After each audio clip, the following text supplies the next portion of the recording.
कि मैंने समीकरण की जो बात करें, गति का जो समीकरण होता है किस तरह का हल होता है, और गति जो हमारे लिए इम्पोर्टेंट होता है क्लास 9th में, जो कि यहाँ पर हम लोग जो बात करते हैं, जो क्लास 9th में इसका बहुत बड़ा रोल होता है। इसी को यदि नहीं समझ में आता तो कक्षा 11 में नहीं समझ में आता है।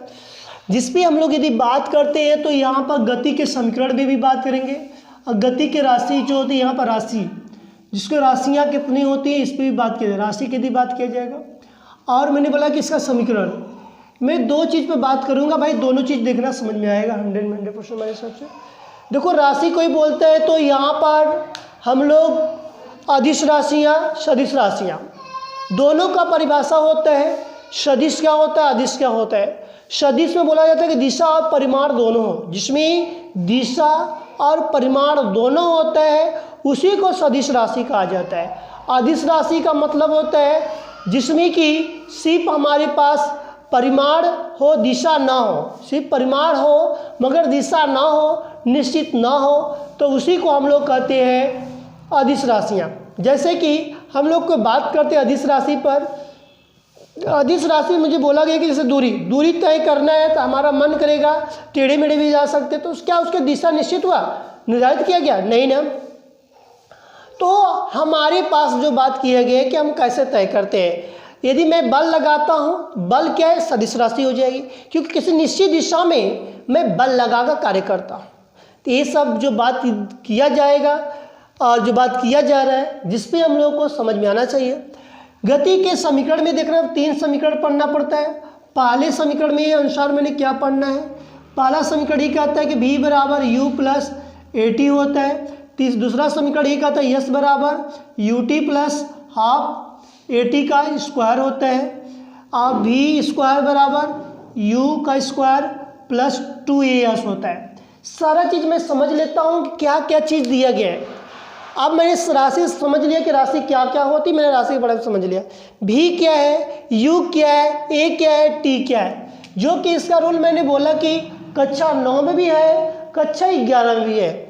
जिसके अनुसार v क्या मैं बात करता हूँ, u की भी बात करता हूँ, a की भी बात करता हूँ, t की भी बात करता हूँ, t का, और हमारे पास जो बचा है यश बचा है। यदि मैं इस सारी चीज़ की बात करता हूँ तो v क्या है, तो अंतिम वेग। v क्या होता है, अंतिम वेग। अंतिम वेग, इसका मात्रक क्या होता है, इससे कोई मुझे पूछता है कि इसका मात्रक बताओ, तो मीटर पर सेकेंड होता है। क्या होता है, मीटर पर सेकेंड। u को बोला जाता है प्रारंभिक वेग। प्रारंभिक वेग की बात करते, प्रारंभिक वेग जो होता है इसका भी मात्रक क्या होता है, मीटर पर सेकेंड। इसका यदि बात करते हैं क्या होता है a का, तो हमने ये बताएंगे कि यहाँ पर इसको त्वरण, इसको किसे दर्शाते हैं, तो इसका मात्रक क्या होता है, मीटर पर सेकेंड स्क्वायर। क्या होता है, मीटर पर सेकेंड स्क्वायर। टी क्या है, सेकेंड। टी क्या है, सेकेंड है, सेकेंड। तो इसका क्या हो जाएगा, टी एक प्रकार का समय है, समय को हम लोग दर्शाते हैं।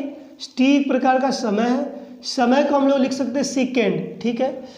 अब यश क्या होता है मेरे पास, विस्थापन। विस्थापन जो होता है, विस्थापन को मैंने क्या किया, यश दर्शाया गया है। विस्थापन में हमने किसी दूरी को विस्थापित करेंगे, इसका मतलब कि यहाँ पर जब भी होगा मीटर, क्या होगा, मीटर होगा। तो हमारे पास जो दिया जाएगा ये गति के समीकरण में यदि बात किया जाता है, मतलब कि पहले लेसन में ये है गति के समीकरण। गति के समीकरण में इससे ज़्यादा कुछ नहीं पूछा जाता है। और यहाँ पर एक बात और याद रखना कि कभी कभी क्या करता है, किलोमीटर पर घंटा दे देता है, तो इसको चेंज करने के लिए मीटर पर सेकेंड दे देता है। कहता है किलोमीटर पर घंटा में है तो उसको मीटर पर सेकेंड में चेंज करो। मीटर पर सेकेंड दे देता है तो किलोमीटर पर घंटा में चेंज करने के लिए बोल देता है। इस तरह के हमारे पास प्रश्न आते रहते हैं, जो कि मैंने सारी चीज़ का यहाँ पर मात्रक भी बताया और फार्मूला भी लिख कर बताया। जस्ट अगले लेसन में चलते हैं तो यहाँ पर मुझे एक और फार्मूला मिलेगा, गति के नियम।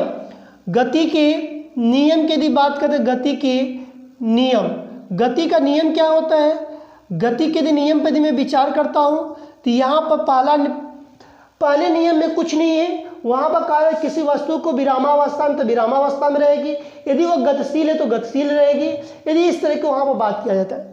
दूसरा नियम ये कहता है कि हमारे पास कि यफ बराबर एम की बात किया जाता है, मतलब कि पापा बराबर मम्मी की बात किया जाता है, यहाँ पर इसलिए बोला जाता है कि यफ बराबर एम।